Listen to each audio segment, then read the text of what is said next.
All right, today we are here with Walter Bond, former NBA player and current motivational speaker. We are here today to ask him a few questions before he presents to our school. Well, Mr. Bond, could you tell us a little about your background, or if you have, what encouraged you to become a motivational speaker? Well, I mean, it's a long story. I'm a Chicago native. I got recruited to come here and play for the Gophers. Go Gophers. And, in pursuing the NBA, I learned a lot of life skills. Sports is a metaphor for success, really. And I think that's why, kids should play sports, whether it's hockey, football, lacrosse. It's not so you can go and be the next LeBron James. It's so you can be a part of a team, so you can learn how to win as a team, lose as a team, learn work ethic.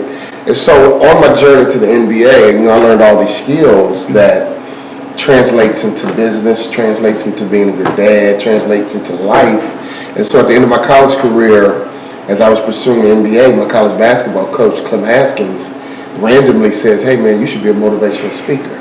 And I was like, what are you talking about? I'm 21 years old. I had no idea about the motivational speaking business. I didn't know you can go and talk to people for an hour and make a living, And so at the end of my basketball career, some of you Wolves fans will remember, I did radio for the Minnesota Timberwolves for 2 years. And to be honest, I didn't hate it, but I didn't like it. I didn't love it, and I don't do anything I don't love to do. And I didn't see my future in broadcasting. And I remembered what Coach Haskins said basically 10 years prior. And I went to my wife and I said, "Hey, you know what? Let's start a training and development company." And she's like, "What are you talking about?" Let's start a training and development company. And my wife had a sales and marketing background. In 2000, we launched Walter Bond seminars, and we would go all over the state of Minnesota. We would go into North Dakota, South Dakota. We started going into Iowa and Wisconsin, and now I do international programs. So I give Coach Haskins the credit, my college basketball coach, who they're still trying to fill his shoes at the Gopher Williams Arena. Seriously, this is like 15, 20 years later, and they can't fill his shoes because he was a fantastic leader, and he saw Minnesota as home. But he's the one that encouraged me to be a motivational speaker. As a child, did you have any main role models that pushed your sports career? Absolutely, right in my house. My dad. My dad was an amazing man. He was an amazing leader.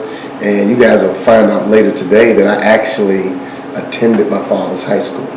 And it's a little bit different when you're in small town America. You don't have many high school choices. I'm in Chicago's inner city, and I went to my dad's high school partly because he had a really good basketball team, and that's why I went there. So I got to see my dad operate at home. I got to see him operate at work, and we lost him a couple years ago to prostate cancer, but he has always been an inspiration, and he continues to be my inspiration.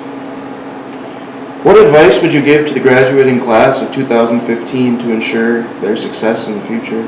Well, a lot of times, and I have 3 teenagers. I have a sophomore in college, I have an 11th grader and a 12th grader. So today I feel like I'm going to talk to my kids because I can relate to that age group. And a lot of kids worry. A lot of kids are afraid of the future. And to me, it's really simple. And hopefully I can bring some comfort and some confidence to the kids today. And here's what I think it all boils down to. You first have to discover your gift.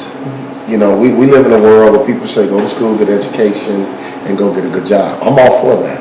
But within that, I think we all have to understand what our gift is. In other words, what do I do well? What comes easy to me? What comes natural for me? And what do I enjoy? Once you determine that, now it's about becoming an expert. Because an expert is always in demand, and the expert is always going to be paid well.